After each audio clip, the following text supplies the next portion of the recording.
नृसिंहवाडी, ज्याला आपण नरसोबाची वाडी असे देखील म्हणतो, आमच्या कोल्हापूर जिल्ह्यातील शिरोळ तालुक्यात कृष्णा आणि पंचगंगा नद्यांच्या संगमावर वसलेलं आणि श्री दत्तात्रेय यांचा अवतार साक्षात नृसिंह सरस्वती यांनी 12 वर्ष वास्तव्य केलेलं हे ठिकाण आज लाखो भाविकांचे श्रद्धास्थान बनले आहे.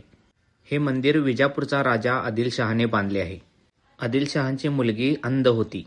त्या काळात दत्त महाराजांची कीर्ती आदिलशहाच्या कानावर पडली.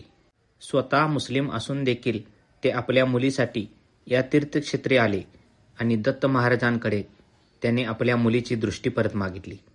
ज्यावेळी आदिलशहाच्या मुलीने पादुकावर मस्तक ठेवले त्यावेळी तिची दृष्टी परत आली आणि यावर खुश होऊन आदिलशहाने मंदिराचे बांधकाम सुरू केले.